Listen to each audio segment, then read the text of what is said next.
ağrıyır, ürək ağrıyır, ağırlıq olur. Ona görə mən çox arıq insanları tanıyıram. Yaşı da az deyil, amma onlar daha da bir əskər. Gümrahdılar. Bəli, bəli. Samirə xanım, siz nə düşünürsünüz?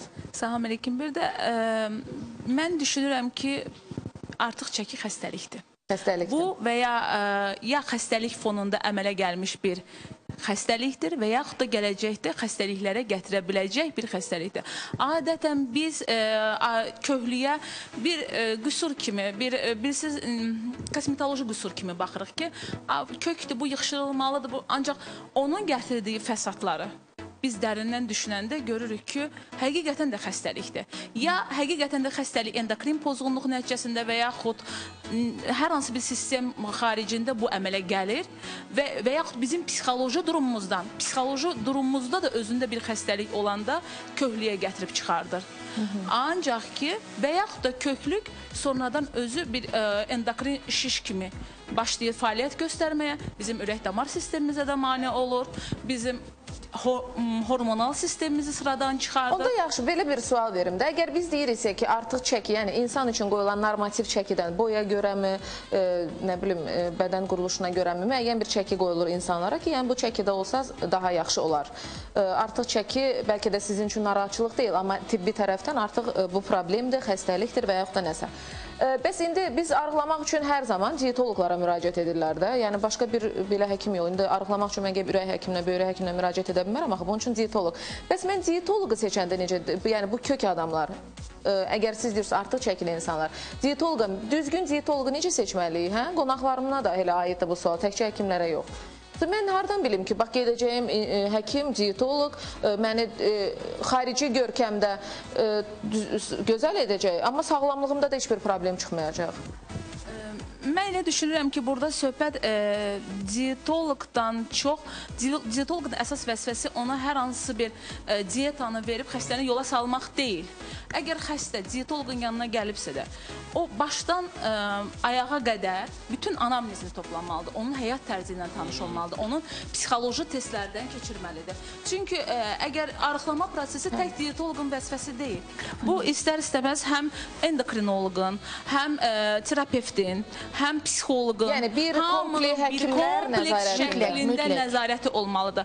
Yəni arıqlamaq əgər normal halda aya 3 kilo çəki verilirsə də, bu bir ayın söhbəti deyil. Bu bir neçə ay müddətin... Diyetoloqlar tanıyıram ki, öz fəaliyyətlərinə, yəni öz başına təkcə bir dənə otaq götürüb, açıb, müəyyən bir laboratoriyaya sən göndərə bilər, get 2 dənə, 3 dənə analiz ver, gəl yanıma, get bundan sonra 3 ay bunu ye. Bəs ona görə deyirəm ki, bu tək diyetoloqun vəzifəsi deyil. Yəni bir qədər ona normal vəziyyətdə yaxınlaşanda diyetoloqun vəzifəsindən başqa, orada başqa problemlər də var ki, hər kəsi öz ixtisası üzrə həkim məşğul olmalıdır. Yaxşı, onda belə deyək də, artıq çəkisi olan insanlar əgər arıqlamaq üçün müraciət edəcəklərsə, kimə etməlidirlər və hansı formada olmalıdır bu? Buyurun, Aqil bəy. Həkimlə pasiyentin görüşü nə dərəcədə həkimin seçimidir, bax bu sual da artıq. Mən inanmıram ki, bu pasiyentin seçimi, həkimin seçimi olsun. Bu həmişə pasiyentin seçimi olur. İraq studiyadan da, hamının evindən də psixiatriya yönəmli xəstələrdən başqa yerdə qalan hər hansı bir kəs evdən səhər-səhər durub çıxanda, məsəl üçün kimdənsə elan edir ki, mən getdim stomatoloqa, terapeftə, cərrahın yanına və ilaxır. O cümlədən də diyetoloqun yanına gedə bilər. Amma nə dərəcədə sizin bir dediyiniz bu sual bugün pasiyent tərəfindən həll oluna bilər, o şəkildə həll oluna bilər ki, məsəl üçün Nadir müəllimi necə öyrənib, necə bilib, necə tanıyıb dəvət eləyirlər hər hansı bir yerə. Onun haqqında artıq məlumat var, onun haqqında müəyyən bir imic var. Toy eləməyə insan yəqin ki, baxır ki, mən belə bir insanın öz qonağım olmağını istəyirəm və onu çağırır. Çox yəqin ki, hər bir pasiyentə də bu aiddir. Biri mədəsində ağrı hiss eləyə bilər, digəri təngənəfəslik hiss eləyə bilər, digəri hər hansı bir şikayətlə doktora müraciət eləyə bilər. Sözsüz ki, yaxşı olar ki, bu ümumi təcrübə həkimi olsun və yaxud da ki, terapevt olsun ilkin görüş üçün. Çünki o doktor sanki həkimlərin içərisində bir dispetçer rolunu oynayır.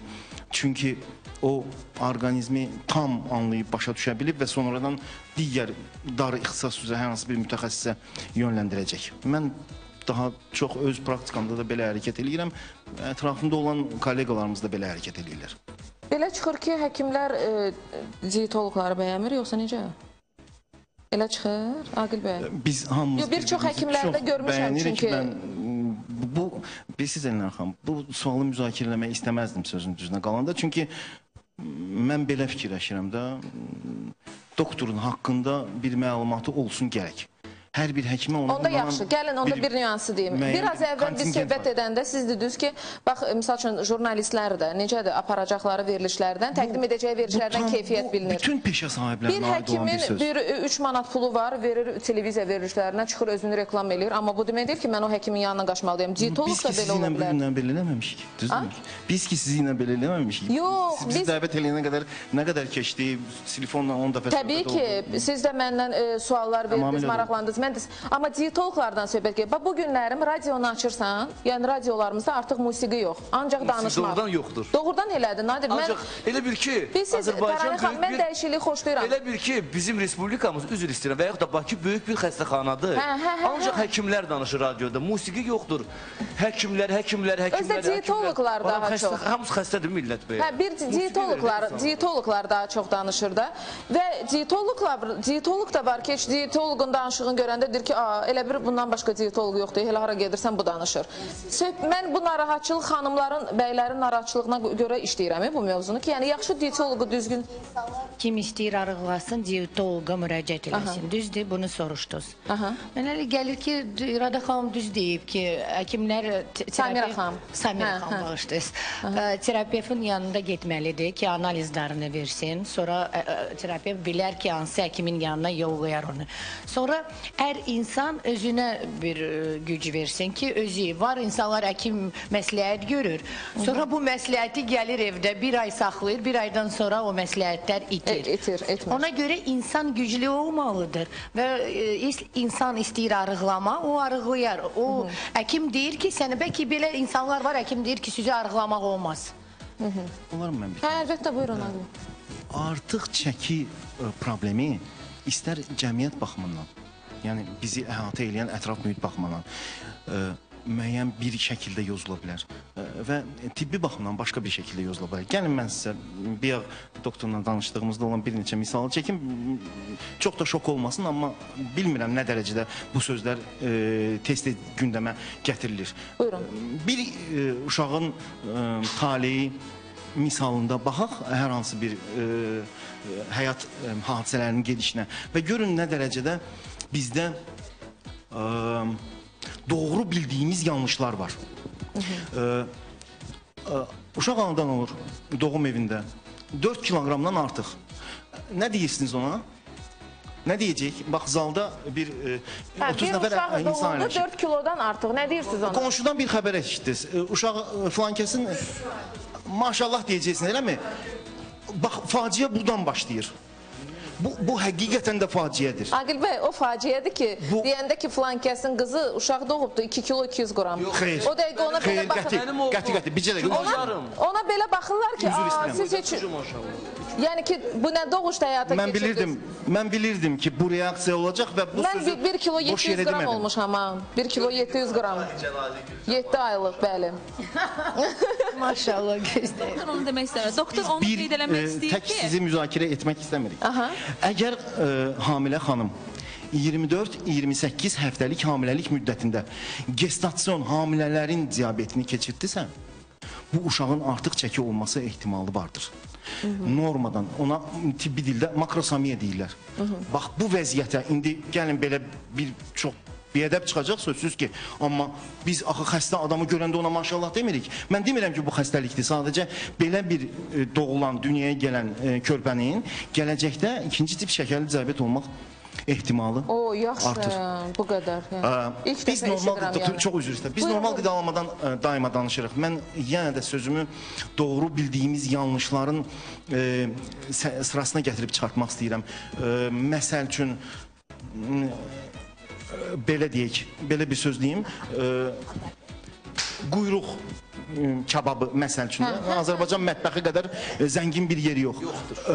Və banan eyni bir şəkildə qəbul olunan maddələrdir. Nə dərəcədə inandırıcı olacaq bu dəqiqə bu?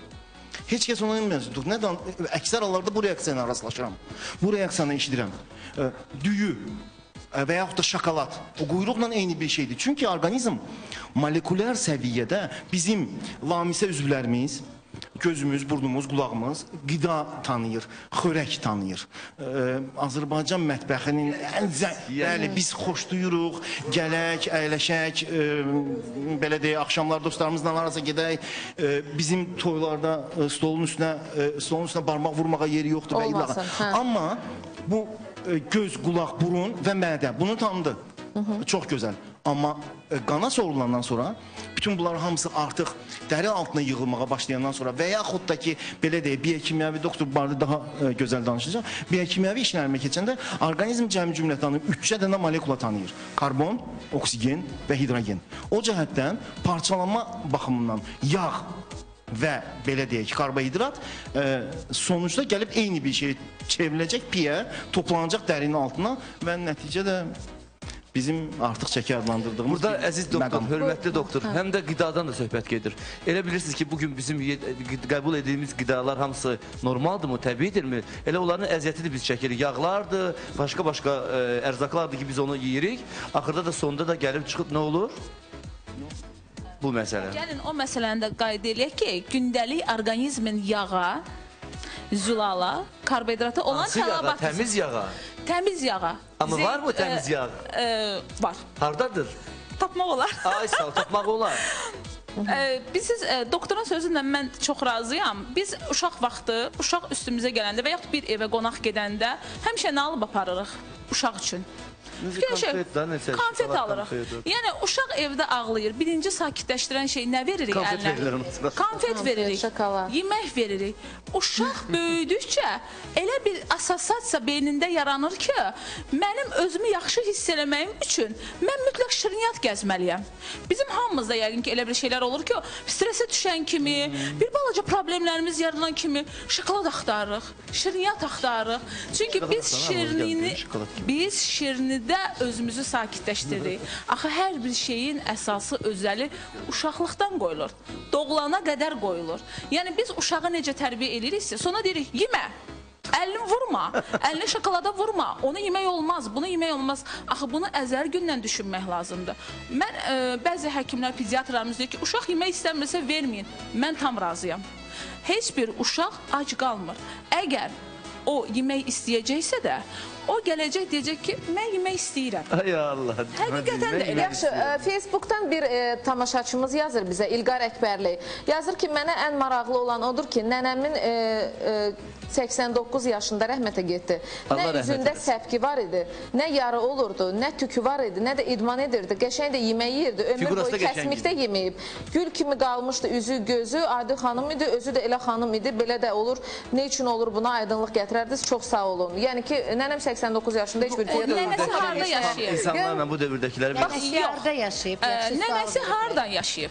yəqin dağlıq bir yerdə, təmiz hava, gözəl qidalar, təmiz qidalar. Kalorisindən onun sərf elədiyi enerji düz mütənasibdir. İndi biz hamımız köçüb əyalətə gedə bilmərik axı. Biz istəyirik Bakı şəhərində yaşayaq və istifadə elədiyimiz enerji qədər yeməliyik. Yəni artıq yeməyin mənası. Bilirsiniz necə? Dietoloqun vəzifəsi o deyir ki, mən sənə diyetə yazdım, get otur, bunu elə, sən arıqlayacaqsan. Elə deyil. O xəstənin psixoloji cəhətdən bilirsiniz, qidaya olan münasibətini dəyişmək lazımdır. Başa düşməlidir ki, bu mənə xeyirdir, mən bunu yeməliyəm. Bunun mənə ziyanı var, mən bunu haradasa saxlamalıyam. Yəni, onun qidaya olan münasibəti dəyişməyibsə də, mən ona diyetanı yazım verim, o çıxacaq qapıdan, bir gün eləyəcək, 2 gün saxlayacaq, 3-cü gün saxlayacaq. Sonra heç bir şey effekti olmayacaq. Çünki ümumiyyətlə arıqlamaq istəyən adam, mən indi doktorla da razılaşdıq ki, yeməlidir. Hər 2 saatdan bir normal insan miqdarında, qədərində qidalansa gündə 4-5 dəfə yəni az miqdarda, ən azından 3 əsas yemək, 3 elə insan var deyir ki, mən adicə bir su içirəm, ondan da kökəlirəm. Gəlin belə danışaq ki, hamının bir yanlış fikri var. Deyir ki, saat 6-dan sonra yemək yemə, arıqlayacaqsan. orqanizm 12 saat minimum, belə fikirləşin, axşam saat 6-da minimum deyirəm, səhər saat 12-yə qədər, 6-ya qədər ac qala bilər 12 saat. Bu 12 saat ərzində biz yatırıq, tənəffüs edirik, beynimiz qidalanır. Bəs ona olan enerji tələbatını hardan almalıdır? Bəs deyirlər, ərti parda yemək lazımdır, nə bilim, ancaq pomidor yemək lazımdır, göyərti yemək lazımdır, xiyar yemək lazımdır. Deyirlər ki, bəlkə onun bir xəstəliyi var mədənin. Məndə mədə ilə problem var idi və где-то 2 ay mən əti yeyirdim, parnoy, kotlet parnoy, göyərti yemirdim, hər səhər Herkules kaşı yeyirdim. Ona görə bəlkə bir problemi var. Həkim dedi ki, sən o qədər düz deyirlər. İnsanlar diyeta saxlamağa o ehtiyac da yoxdur. İnsan yeməlidir və onun kalorisi olmalıdır. Prosta hərəkət eləməlidir, oturmamalıdır, uzanmamalıdır yeməkdən sonra. Hərəkət eləməlidir, gəzməlidir. Gündə 2 saat, 3 saat azı gəzməlidir. İnsan hərəkət eləməzsə o kökələcək. İndi istəyirsiniz, mən bütün günü oturum, yeyim, durmayım. Mənə elə gəlir, mən də kökələcəyim. Amma mən gündə 6-7 saat hərəkətdə oluram, ona görə bəlkə kökəlmirəm. Almaz xanım, siz də bir fikir bildirin də, niyə oturursunuz sakin? O quyruq inkababı istəyir bu dəqiqə. İdmanla məşğul olursunuz. Valla mən də norma yeyirəm, mən deyim sizə ki, belə, mən şirniyyat heç sevmirəm. Nə şokolad sevirəm, nə tortlar sevirəm. Valla evimizə tort gəlir, tort alır, uşaqlar yeyir, mən heç parmağımı da vurmuram belə ki, tort yiyir. Bu nastroyeniyo, bir də görsən ki, nəsə, biraz çayla nəsə içdim, mən sevmirəm şirniyyat. Amma yemək ki, belə, yemək də ki, normal adamlar necə yeyirlər. Bizim o nəsillicə gəlir də, nənəm toppuş olub, sonra mamam toppuş olub. Gənc laflı bacılarım hamısı toppuş olub. Arıq idiniz, Almaz xanım. Bir neçə il buna necə arıq idiniz siz? Mənim də bacılarım topuş, anam da arıq döyürdü, amma mənə elə gəlir ki, ki hərəkət Amma mən istəsəm, bir ayın içində 15 kilo, 20 kilo atarım. İstə də sən bunu, bəs istə də. İstəmirəm. Elə ondan gedir ki, biz 15-20 kilonu bir aya atanda, onun gələcək ayında bir 20-25 kilo üstünə gəlir. Gəlin onu da qeyd eləyək. Siz yəqin diyeta saxlamağı xoşlayırsınız. Onda elə hələ belə qalsam, elə belə yaxşıdır. Heç lazım deyil mənə. Tədricən arıqlamaq lazımdır, yəni. Tədricən.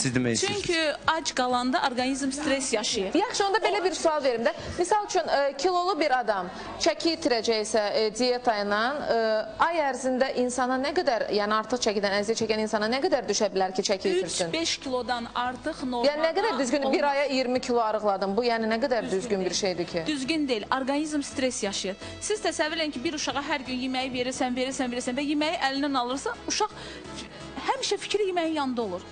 O, orqanizm stres yaşayır. Gələn dəfə siz yeyəndə beyin fikirləşir ki, nəsə məndə düzgün deyil, ya mən nəsə tutmuşam, ya mənim hansısa proses gedir. Beyinə gəlib o lazım olan enerji çatmır. Başlayır, ikinci dəfə gələndə o nə ki siz yeyirsiniz, lap az miqdarda yiyin, ondan zapas saxlayır. Ehtiyata qoyur. Deyir, biraz saxlayım, bilmək olmaz. Nəsə də birdən ola bilər də, nəsə olsun. Ona görə də mən alimlərdən deyim, bir misal çəkim. Birinci dəfə Lüboy alimlər səhiyyədə nə isə sübut eləmək üçün siçanların üzərində təcrübə aparırlar. Siçanı götürüblər, əvvəlcə başlayıblar, diyetaya salıblar. Diyeta ərzində, diyeta başlayanda 13 gün ərzində arıqlayıblar. Sonra yemək verə-verə 43 gün nə kökəliblər. Zamanla bu hadisəni çox-çox təkrarladıqca 43 günə onlar arıqlayıblar, 13 günə kökəliblər. Oy. Yəni siz nə qədər çox diyeta saxlayırsınızsa, bir o qədər problemlə üzləşirsiniz. Aydındır. Reklamlara ayrılır, reklamlardan sonra buradayım. Düz deyirsən, başı düz deyirsən. Davam edirik, incə maraqlardasınız və biz bugün söhbət edirik. Artıq çəkidən əziyyət çəkən insanlar nə etməlidirlər? Düzgün həkimi, dietologdur, həkimdir, necə müəyyən etməlidirlər və düzgün formada, sağlam formada necə arıqlamalıdırlar? Və ümumiyyətlə son zamanlarda köklük və arıqlamağa meyilli olan insanlar, yaxşı, kilosu çox olan insanı başa düşürəm, arıqlamaq istəyir, sağlam görünmək istəyir. gözəl görünmək istəyir. Amma bəs arıq insanlarda niyə? Yəni bu bir dəbdirmi? Hamı arıqlamaq istəyir. Arıq adam da dünənlərim mən Sevda Yahyayevanı görmüşəm. Bilirsiniz də bizim gənc müğənni arıq qızdır. Deyirəm ki, Seva nə yaxşı arıqlamısan? Deyir, hə 3 kilo qalıb. Onu da ötürüm və salam. Deyirəm neçə kilo olmalısan? Deyir, yəni indi 53-əm, 50 kilo olmalıyam. Deyirəm ay qız harda yazılıb ki, sən 50 kilo olmalısan? Mən özüm belə istəyirəm. Diyorum ki, yaxşı, istəyirsən istədə. Deyir ki, efirə görə əslində istəyirəm. Çünki efirdə adam kilolu görsənir, arıqsan. Amma təkcə yəni Sevda deyil. Sevda indi gözəllik üçün bunu düşünürsə, amma bir çox insanlar var ki, arıqlamaq istəyirlər. Heç bilmirlər ki, sonra xəstə olacaqlar, yoxsa ki, sağlam qalacaqlar. Bilirsiniz, Elnari xanım, mən elə arıq adamlar görmüşəm ki, başdan ayağa xəstədirlər. O ondandır bəyəm. Amma elə kök adamlar, yəni mən özümü çox yaxşı hiss eləyirəm. Mənim heç vaxt başım ağrımır. Həmişə o Nadir deyir ki, mən ayağımı, ayaqqabımı, mən qəşəng elə ondan gəlir ki, mən evdə də idman eləyirəm. Yəni çatır da, yəni mən yeməyimi də bilirəm nə qədər yeyirəm. İndi bu как сказать, такой da vid у меня. Mən verilişin əvvəlində qeyd elədim. Faiq Ağayev bir dəfə bizim qonağımız olanda deyir ki, arıq insanlar görəndə son zamanlar diyeta saxlayırlar, arıqlamaq istəyirlər. Deyir ki, elə aqressiv olurlar o insanlar, gözlərindən acılıq yağır, qəzəb yağır da. Deyir ki, çox belə adam istəmir onlardan söz soruşsun. Mən 2006-cı ildə Amma Faiq Ağayev deyir ki, sırf çörəkdən imtina eləyib. Hə, çörəkdən imtina eləyib. Bu da çoxdandan, yəni bir neçə illər bundan əvvəl. 2006-cı ildə. Hə, amma bir də var ki, diyetaya sırf oturmaqda istəyirsən yeməyi, Nadir, çox çətin bir şeydir. Elə insanlar var ki, onlar arıqdır, kökəlsə də kökələ bilməyəcək. Məsələn, mən təsəvvür edirəm ki, Faiq Ağayev kökəlsin. Təsəvvür, o kökəlməyəcək. Amma o deyir ki, mən çörəyə başlasam yeməyə bəlkə də kökələ bilərəm. Məncə kökəlməyəcək. O, onun Biz fizionomiyasıdır. artıq onu elə görməyə öyrəşmiş. Da yaraşmır. Adam baxır, mən bilməm, bəlkə mən çox arığam. Amma Gözəlsiniz. yox. Yox, halinizdə gözəlsiniz. Biz siz həmişə belə görmüşük. Misal üçün, mənim yadımdadır Dilarə Əliyeva bizim teleaparıcımızda, onun həyat yoldaşı Oqtay müəllim. Kök idi vaxtıyla. Amma çox arıq. Biri arıqladı və arıqlayanda bir çox insanlar qəbul edə bilmirdi. Dedilər ki, necə arıqlayıb da, gözümüz örgəşə bilmir. Niyə belə olub? Gərək bu kök qalardı da. Amma onun özü üçün sağlam idi, o özünü çox yaxşı hiss eləyirdi. Amma bəzi insanlar qəbul edə bilmirdi, onu çətin qəbul. 20 kilo arıqlayıb Murad Arif. Murad Arif elə bizim verilişdən yəni Amma çox şişman da olanda yaxşıdır, çox arıq da olanda yaxşıdır. İnsan necə özü təbii hiss eləyir, mən elə gəlir o vəstə olmalıdır. Doktordan sual verir, siz belə sizi vəstivuzla təbii hiss eləyirsiniz. Yaxşı hiss eləyirsiniz. Yaxşı özünüzü hiss eləyirsiniz. Yox, yeyib içən oğlan deyiləm. Yox, yəni ki, belə bilinir ki, qurmansınız, yəni elə bil. Yemək yemirsiniz? Qurman demək olar, bəlkə qurman demək olar. Qərəzdə yeyib içən oğlan, qurman. Bu sırf belə... Spirtli içkilə qəbul eləmirəm, yəni ki. Spirtli içkilə qəbul eləmirəm, sadəcə olaraq. Yox, indi içmək o içmək deyil ki, siz ola bilər sot içəsiniz, limonad içəsiniz. Tamamilə razıyam Nadir Qafarzadənin deyilənlə. Bu məqamla əlaqədar olaraq indi bu dəqiqə özüm öz check-up'ımı keçirməyim haqqında məlumat verəcəm və burada həmən o sözün üstünə qayıdıb gəlmək istəyirəm. Doğru bildiyimiz yanlışlar 3. Ac qalmaqla arıqlamaq mümkün deyil. Necə ki, əksi də doğrudur, çox qida qəbul etməklə də kökəlmək mümkün deyil. Yəni artıq çəki əldə etmək mümkün deyil. Və burada artıq istər-istəməz qayıtmalıyıq təbabət elminə. Çünki bizim subyektiv hissiyatlarımız tam başqa, obyektiv göstəricilər tamamilə başqa.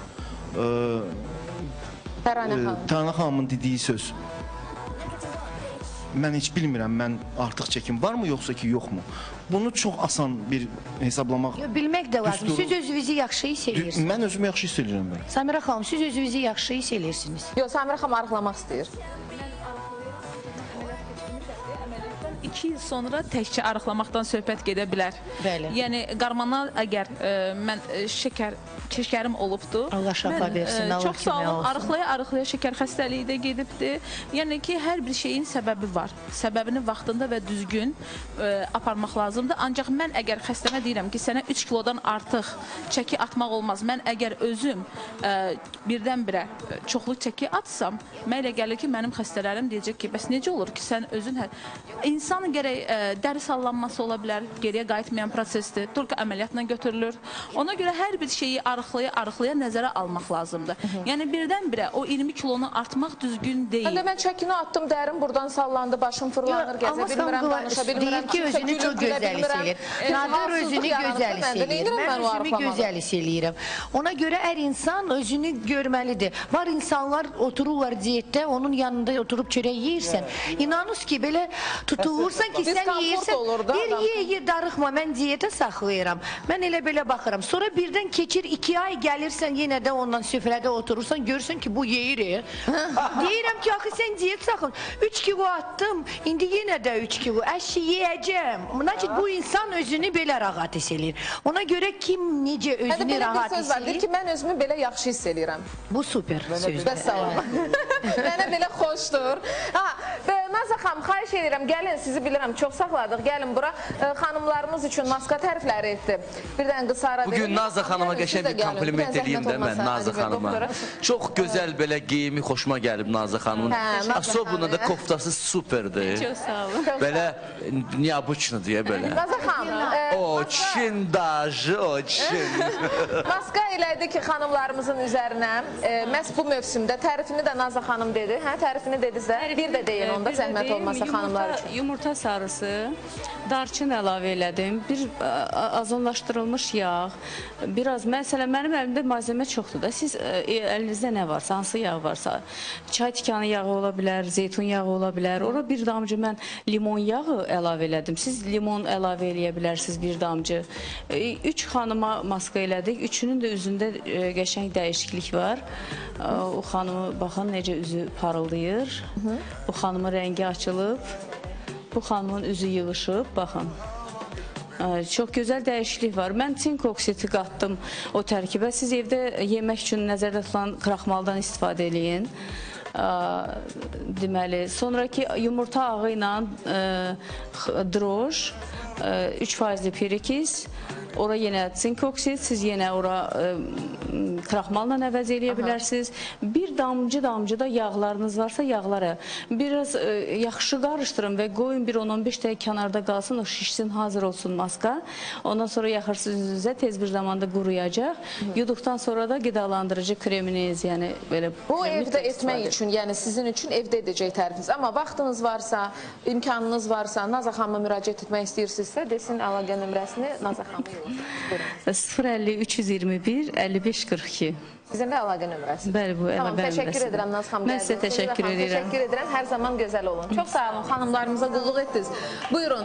Və təbii ki, əgər biz arıqlıqdan söhbət ediriksə, gözəl görünməkdən söhbət ediriksə, mütləq və mütləq geyimlərimizə də fikir verməliyik də. Çünki bəzən olur kilolu adamlarda, elə bəylərdə də, xanımlarda da deyir ki, arıqlasaydım filan markadan geyinərdim. Çünki bilirəm ki, mənim ölçümə o markada yoxdur və yaxud hansısa bir paltar forması xoşuna gəlirsə, deyir ki, yox, mən kiloluyam, mənə bu yaraşmayacaqdı, arıq olsaydım geyinərdim. Bəzən də arıq insanlar var, deyir ki, biraz ətli-mətli olsaydım, misal üçün, bu yaxınlarda mən şortika alırdım mağazadan, indi mən biraz da, yəni o qıza baxanda çəkiliydim. Mən şortika giyindim, görüm qızın anası deyir ki, sən giyinirsən, şortika əlindən düşür, gör bu qıza nə qəşəng qalır.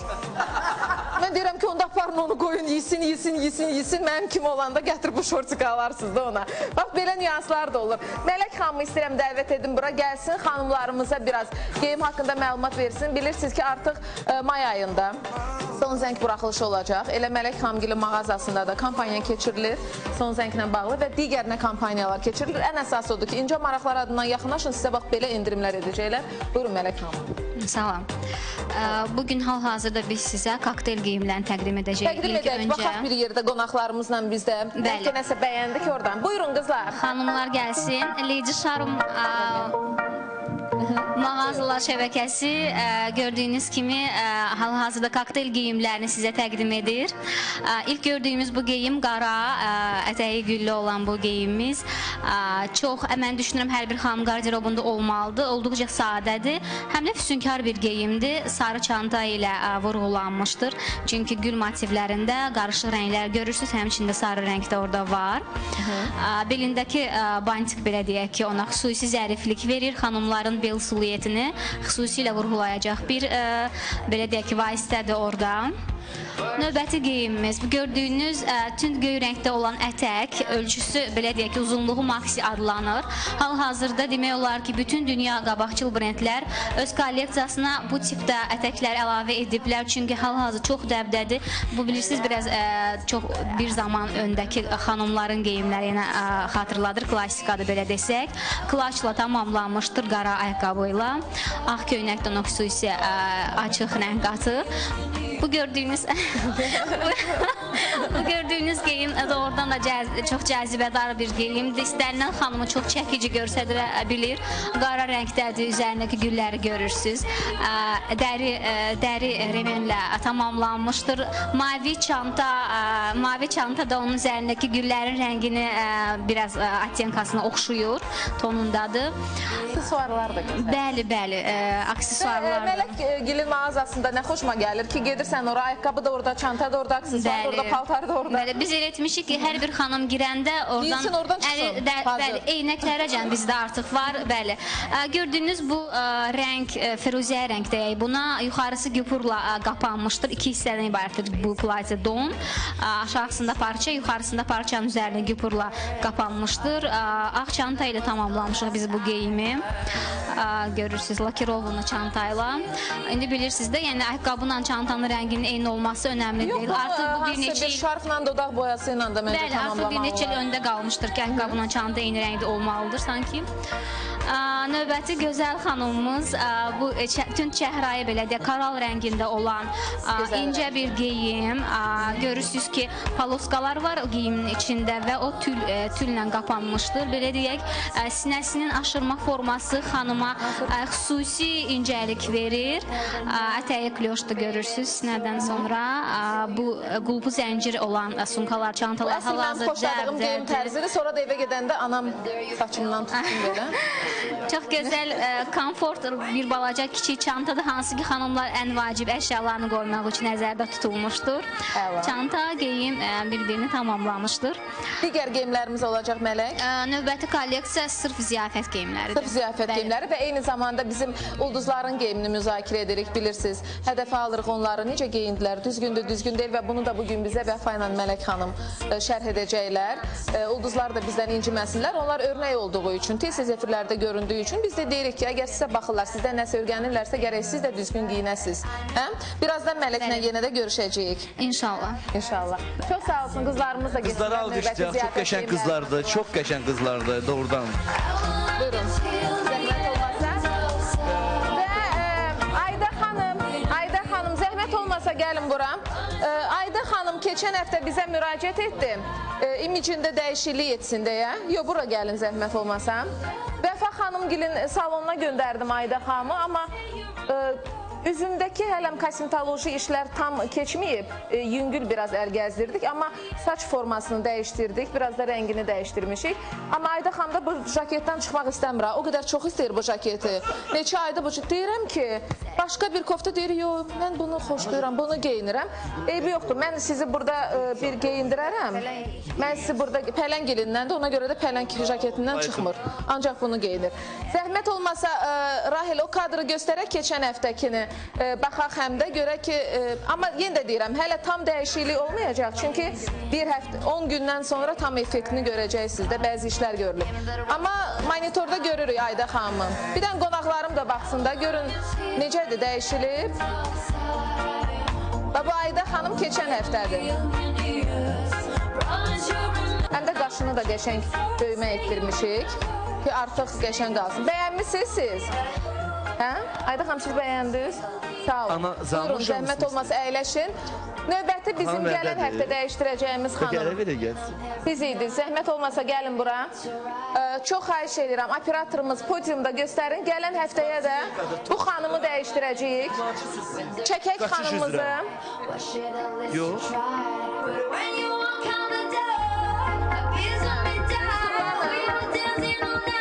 Fırlanın, zəhmət olmasa. Yavaş.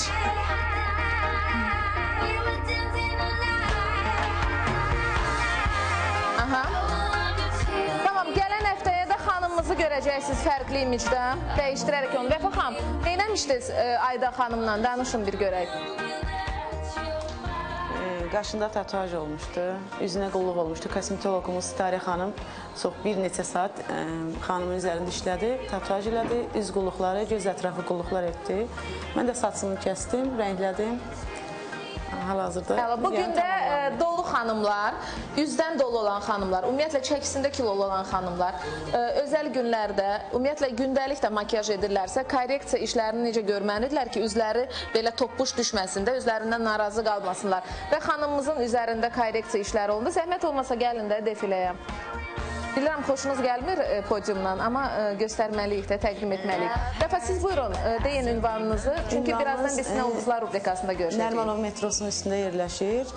Ağa Neymətullah küçəsidir. Telefon nömrəmizi deyirəm. 050 633 34 22. Dəyişilmək istəyən xanımlarımızın hamısını orada kosmetolog, lazer, masaj, hər bir qulluqlar orada olar. Çox sağ olun və şəxsən Vəfa xanım rəhbərlik edir həmin salona. Çox sağ olun xanım. Vəfa, biz sizinlə birazdan görüşəcəyik. Yaxşımı? Oldu. Və mən istəyirəm ki, biz əgər bugün arıqlıqdan, gözəllikdən danışırıqsa, sağlamlığımız da burada vacibdir. Bunu dəfələrlə qeyd etdim. Mən istəyirəm ki, bizim yığdığımız bir şəkillər var idi. Diyeta üçün yeməklər. Onu ledə verəcəyik, sadəcə olaraq görüntü kimi də baxasınız. Mən sadəcə olaraq bunu görəndə fikirləşdim ki, bu yeməklə axı necə dolanmaq və necə sağlam olmaq olar da.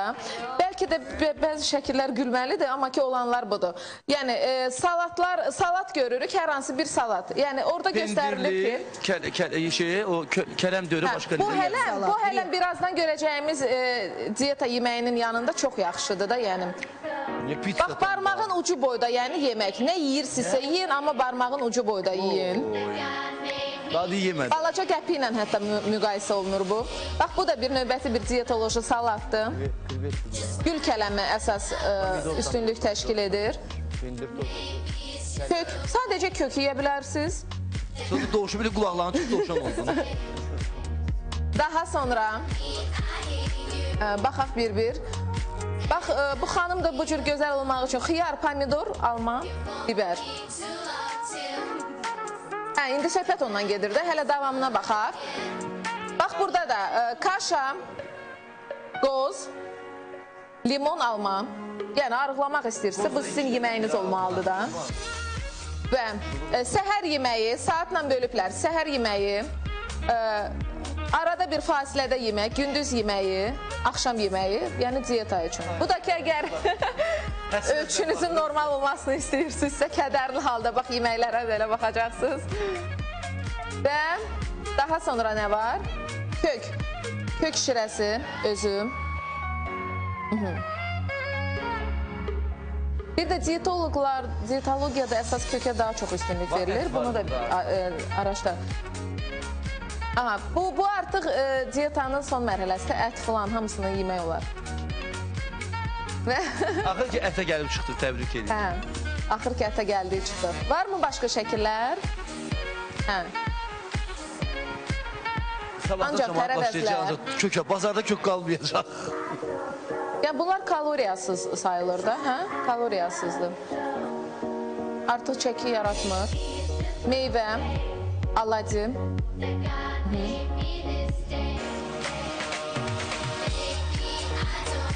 Burada nədir? Deməli, bütün diyeta, əgər internetdə siz diyeta üçün yemək yazıb bir axtarış verəcəksinizsə, qabağınıza çıxan kök, pomidor, xiyar, biber, gül kələmi, yalnız və yalnız tərəvəzlər, bir də şirələr. Kök şirəsi, alma şirəsi, bir də bəzi meyvələrdə alma şirəsi. Məsəl üçün, həkim mənə bax, nə qədər yiyək bunu? Apelsin şirəsini şey eləmir. Portakal şirəsi olmaz. Portakal tövsiyə eləmir, deyir ancaq alma.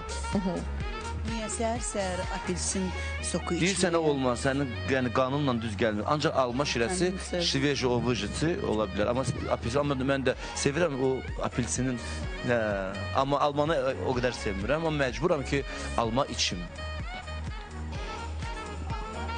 Qarışıq. Amma o da olur. Alma, kök, çuğundur. O da olur. Amirə xanım və Aqil həkimdən fikir istəyirəm. Bax, gördüyümüz bu. Yaxşı, yiyək bunları. Problem deyil. İlkin vaxt üçün əyləncə kimi, ilkin vaxt üçün arıqlamağa həvəsli olan kimi. Amma bir müddət sonra insan tükənirdir. Mən bu nə qədər yiyəcəm? Mən toyuğam, yoxsa nəyəm? Elə ancaq belə dənləməliyəm bu tərəvəzləri. İstəmirəm mən bunu yemək.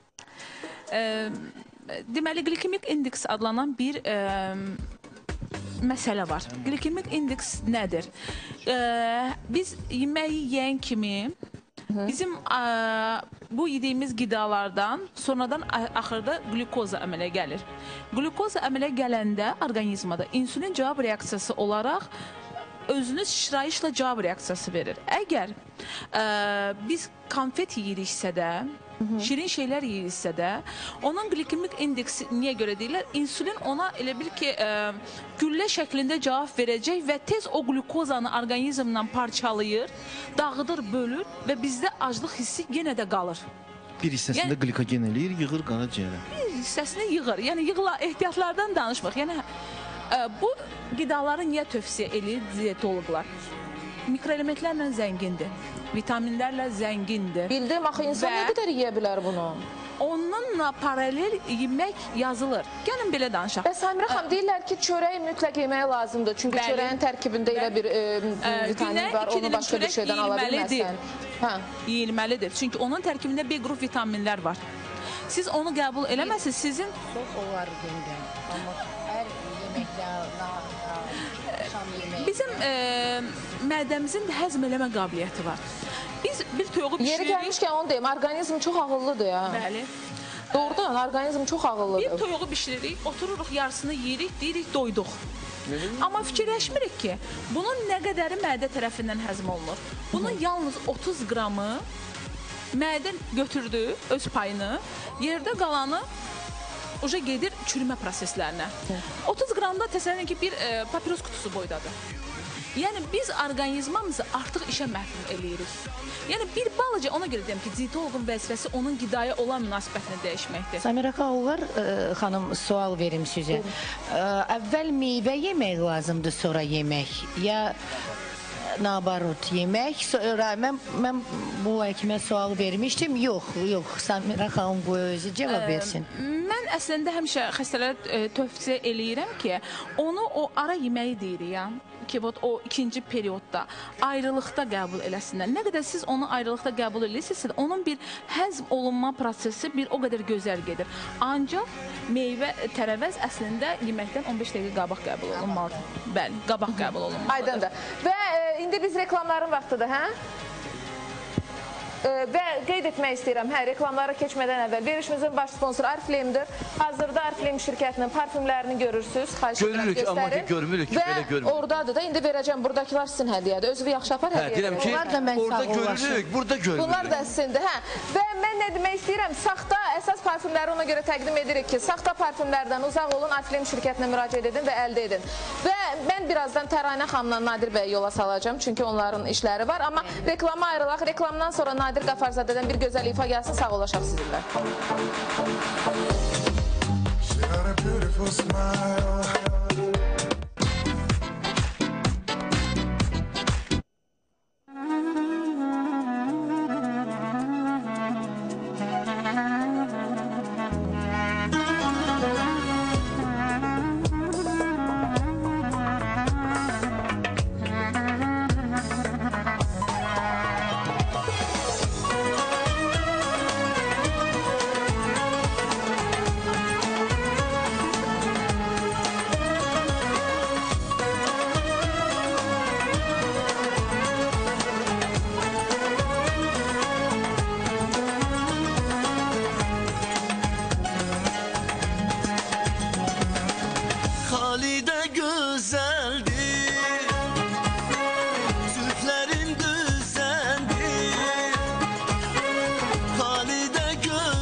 özü,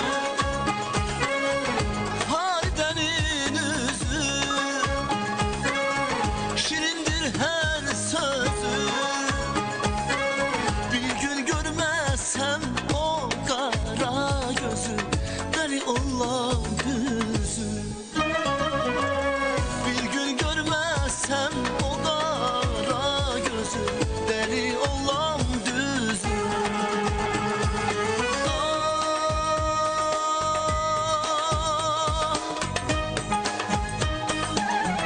Gözlerini süzme, yüreğimi üzme, sen de bensiz dözme. Halide, Halide, Halide, Halide, sen de bensiz dözme, zalim Halide, Halide. Halide, Halide, Halide, Halide, Halide, Halide, canım Halide, Halide.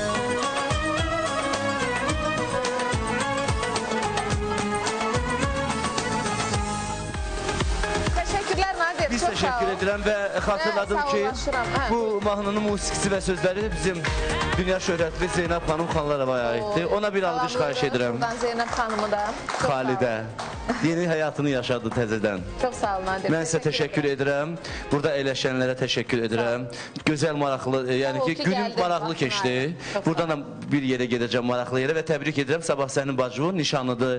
Təbrik edirəm, xoşbəxt olsun, alqışlar ürəkdən. Teşekkür ederim. Və nə deyim, sizə təşəkkür edirəm tamaşaçılarım. Hədə, buyurun. Çok sağ ol Nadir. Teşekkür Değmez. ederim. Sağ olun. Alkışlayın Nadir'i yola sağlık alkışlarına. Hediyen. Təranə xanımın hediyesi kaldı bizim sponsordan. Onu mütləq gərək əlaqə saxlayım. Bax bu sizin hədiyənizdir. Amma buradan tutun ki dağılmasın. Nə qəşəng. Və bu sizin üçün hədiyyə. Sağ olun, sağ olun. Və bir SMS sualımızı tez müzakirə edək, sonra Mələk xanımı dəvət edin podyuma. Niyə pəhriz saxlayırlar? Yəni son dövr, niyə buna belə tələbat var? Gözəllik üçün, dəb üçün, sağlamlıq üçün, yoxsa ki, heç kim saxlamır da pəhrizi, hə? Gəlin internetdən danışmışkən internetə müraciət edək. Əgər hər bir orada açılan saytların miqdarı var ki, nə qədər adam açıb baxır. Ən çox açılıb baxılan necə tez arıqlamaq lazımdır, necə tez arıqlamaq olar. Yəni sırf ona baxırlar. Necə sağlam olaq sözünə baxıb açan Gözəllik üçün. Yəni gözəllik üçün, hə? Gözəllik Bəs siz nə düşünürsünüz? Nəzərə alaraq ki, mən gözəlliyə aşiqiyəm, amma bir peşə yönəmim ona imkan verməz belə söz deməyə, sağlamlıq üçün çox yəqin ki. Amma pəhriz saxlamağın mənası bundan ibarətdir ki, biyaqlarım Samiyə xanım da bunu qeyd elədi, biz gün ərzində qidalanırıq. Qidalandığımız müddət ərzində müəyyən qədər enerji alırıq, kilokalori ilə ölçülür. Pəhriz saxlamağın və kökəlmə prosesi o vaxt baş verəcək ki, daxil olan enerji miqdarı ilə xaric olan, istifadə olunan, yandırılan enerji miqdarı arasında müəyyən bir fərq əmələ gəlsin. Bax, bu kalarajı azaltmağın yolu qida, biyaq sizin göstərdiyiniz şəkillər. Niyə onu çəkiblər? Oradakı göstərilən qida maddələrinin hamısının kalorisi kifayət qədər çox aşağı. Sözsüz ki, belə deyək də 100 qram qızarmış və yaxud da odda bişmiş ətlə 1 kiloqram kök arasında kifayət qədər böyük fərq var. Aydındır, təşəkkür edirəm. Almaz xanım, və sizcə? Yeyin için keyif eləyin. Yəni ki, niyə pəhriz saxlayırsınız, hə? Sağlamlıq üçün, gözəllik üçün, dəb üçün, yoxsa saxlamırsınız?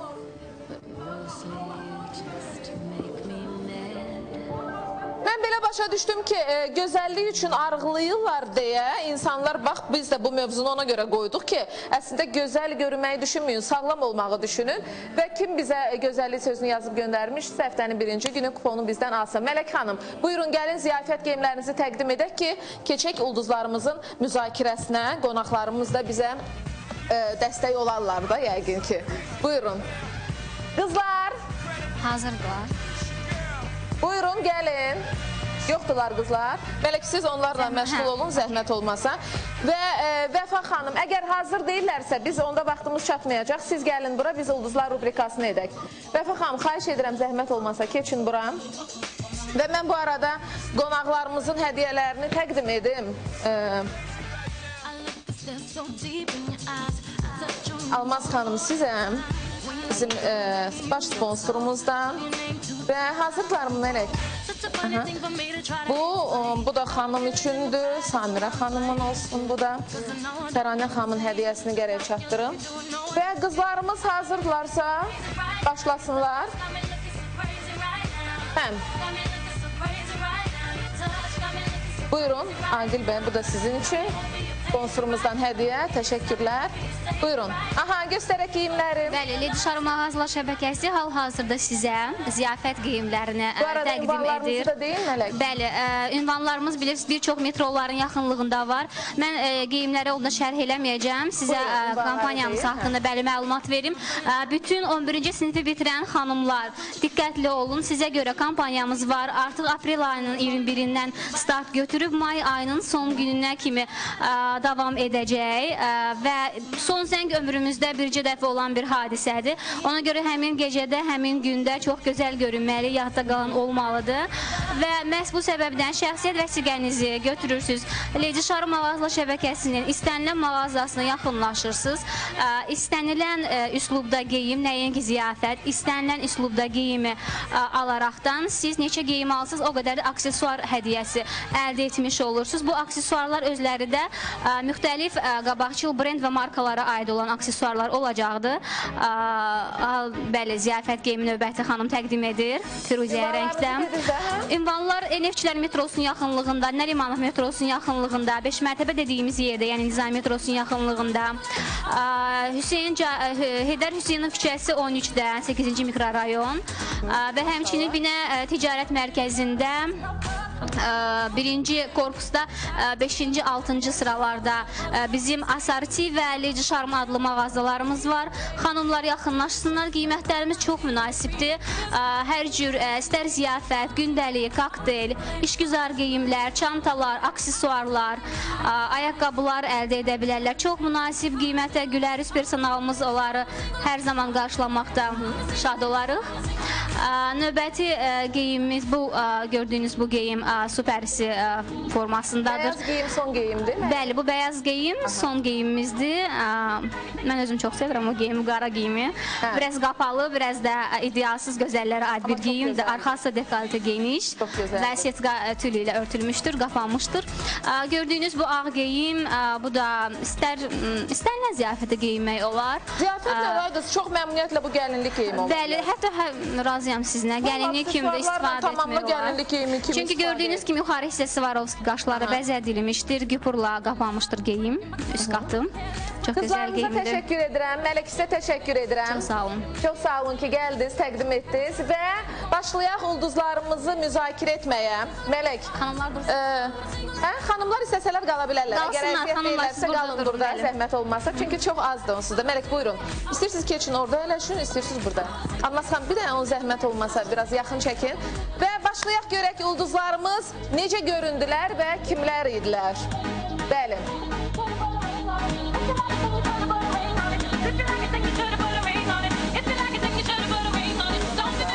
Aha, birinci ulduzumuz bəydir, belə görürəm. Baxın, gödəkçəsinə Vəfa xanım, Mələk xanım, biraz fəal olun. Oradan göstərilir, zəhmət olmasa. Aha. Göstərin də geyimi, mənə niyə göstərirsiniz? Mənim geyimi müzakirə eləməyəcəklər ki.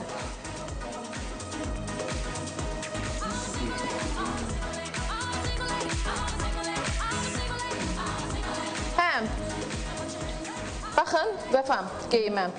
Gündəlik bir geyim tərzidir, məncə. Mələk, başlayın. Gündəlik geyim tərzidir, amma gödəkçəsi, yəni o gündəlik geyimin tərzinə biraz kənarda qalır. Gödəkçə? Gödəkçə ayaqqabı ilə, yəni biraz tamamlanmır. Yəni nə rəngdə gödəkçə olmalıydı ki? Gödəkçə, yəni gündəliksə biraz o heç 3 rəngdə demək olar ki, orada geyim rəngi oldu. Ayaqqabı da bir fərqlidir, 4 rəngdə. Ən azından 3 eləyə bilərdi onları. Aha, Mələk, buyurun. Mən bu geyimdə görürəm ki, bəy üstünlüyü verib tünd tonlara, üzərindən gördüyüm qədəri deyəsən firuzə rəngdə bir gödəkçənə, sanki fərqlilik qatmaq istəyib. Normaldır, mən nəsə qeyri-adi bir şey görmürəm, normal. Normaldır. Bəli, normal. Yəni Vəfa tənqidi yanaşdı gödəkçəyə görə, amma Mələk xanım deyir ki, mən çox normal görürəm. Yəni tənqid etməyə bir şey Yox, tapmadım. tənqid etmirəm, sadəcə o gödəkçənin bir yerə getmək üçün də daha işıqlıdır, yəni. Gəzməyə gedəndə geyinə bilərdi. Yəni gündəlik geyim kimi o gödəkçə, yəni adi Yəni Vəfa xanım uyğunsuz gördü gödəkçəni geyimə, məhz gödəkçənin bu rəngdə olmasını. Mələk xanım deyir ki, amma mənə görə normaldır, rənglər yəni atdaşı gündəlik kofta geyim. cinsin rəngində olsaydı ola bilərdi. Yəni o qaradır, cins var, firuzəyi rəng var və boz rəng var. Kompozisiya pozulub yəni. Bilirsiniz, oradakı gödəkçə materialı da önəmlidir. O materialı mən buradan seçə bilmirəm şəxsən ki, nə materialdır. Normal mən deyirəm. Aydındır. Yəqin ki, nə bilim, bilmirəm o nədir. Bəs bu rənglərdən hansı dəbdə deyil bu il üçün? Rənglərin hamısı dəbdədir. Bu il hamısı dəbdədir. Hamısı dəbdədir. Dəbdədir, çox rəng. Qarma-qarşılıqda, yəni yenə də şəhərimiz al-əlvan rəngə bürünəcək. Uyğunlaşdırmaq daha yaxşı olur. Bir ara sarı rəngdə idi, bir dəfə şəhərə çıxdım, gördüm hamı sarı geyinibdi, dəli olmuşdum. Və növbəti geyim. Buyurun. Ancaq kişilərdir bu dəfə belə. Hə, indi belədir də kişiləri bu dəfə müzakirə edirik. Bu bəyin əynində mən görürəm boz şal var, üzərindən bilirsiniz biraz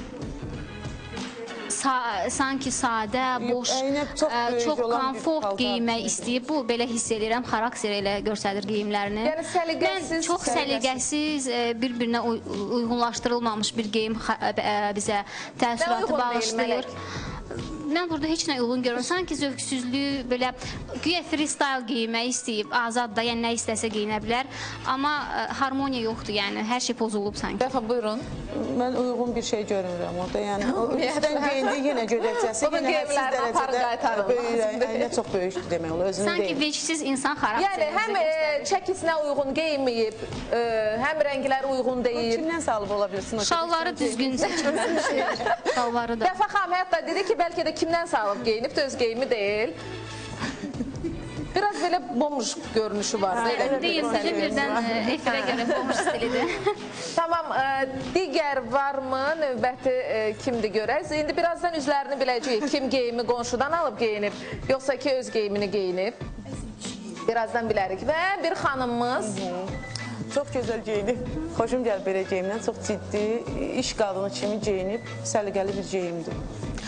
Kostyum öz-özlüyündə gözəl kostyumdur, amma xanımın belə deyək, kadafe hissələri eyni olduğuna görə, o pencəyin də bu hissəsi, o hissəni vizual olaraq böyütdüyünə görə. Diqqətlə baxın, bir də içəri girən o yeriş tərzi düzgün durmayıb o. Yeriyir, ayağını atdığı məqamda çəkilir bu şəkil. Bədən proporsiyasına görə belə deyim ki, bu hissələri biraz da böyük göstərib, yəni. Amma geyim özü gözəl geyimdir. Qara dərili xanımdır deyəsən biraz. Qara dərili xanım, nə bilim, bəlkə qaraldı. Mən belə görürəm buradan. Ayaqqabıları deyəsən nazik dabandır, mən elə görürəm. Ayaqqabılar kiçik nazik daban. Mənə də elə gəlir. Mənə də elə gəlir. Mən oxşadıram ona, bəli. Yəni iş qadını. Michelle Obama'ya oxşadıblar hələ ki bu xanım, amma bilmirəm mən kimdir. Michelle Obama bilmirəm. Yox, kostyum öz-özlüyündə gözəl kostyumdur. Dolu deyil axı, belə biraz arıq xanımdır. İndi yaxşı Rahil, çox intizarda saxlamayaq. Göstərək üzlərini görək kimin imkanı olmayıb paltar almağa gedib qonşudan alıb.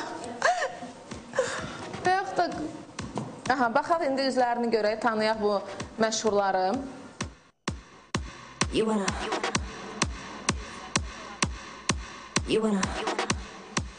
Birinci bəyimiz Azərbaycanın ünlü modeli, Best Model'dan yaxşı tanıdığımız Rüstəm Cəbrayılov. Gödəkçəsi bəyənilmədi. Əsas budur. Bu səfil vidində olan insan Leonardo DiCaprio. Yəni həqiqətən də yaraşmır. Hətta deyildi ki, geyimi bəlkə də kimdən salıb geyinib. Və bu da düzgün tapılmışdı. Hə, Michelle Obama. Michelle Obama. Və yerişi tənqid olundu ki, hardasa, Mələksə, amma... Yeriş belə bir şeydir ki, orada ani olaraq pis momenti tutaq. Bundan sonra Michelle xanım, xahiş edirəm, düzgün gəlsin. Yoxsa bizim stilistlər belə sizi görürsünüz, tənqid eləyirlər. Mən ümumiyyətlə demək istəyirəm ki, kimə nə rahatdır, onu da geyinir. Yəni ki, Yaraşır, daha doğrusu onu geyinmək. yaraşır ki, indi sən başqa qıza deyə bilərsən, o sənə yaraşmır, deyəcək sənə nə var? Deyə bilmərik təbii ki. Yəni kobud cavab verə İnsan bilər. özü öz güzgüyə hər səhər çıxanda baxmalı ki, mənə yaraşır yoxsa İnsana yaraşmır. fərqi var. Yəni nə bilim. Aydındır. Təşəkkür edirəm. Mələk Vəfa sizə təşəkkür edirəm. Aqil doktora təşəkkür edirəm. İnşallah bundan sonra yenə görərik sizi proqramlarımızda. Almaz xanım, Səmirə xanım çox təşəkkür edirəm. Tamaşaçılarımıza və model qızlarımıza eyni zamanda təşəkkür edirəm. İnşallah Təranə xanımın hədiyyəsi qaldı. Onu mütləq efirdən sonra zəng vurum, hardadırsa çatdırım. Çünki birinci gün o deyəsən ölkədən kənara çıxacaq, olmayacaq burada. Və təşəkkürlər inşallah növbəti həftənin şənbə günü saat 4-də incə maraqlarda çox incə bir mövzu ilə görüşünüzə gələcək. Salamat qalın. Gözəl həftə sonu arzu edirəm hər birinizə. Yeyin için. Verilişin sponsoru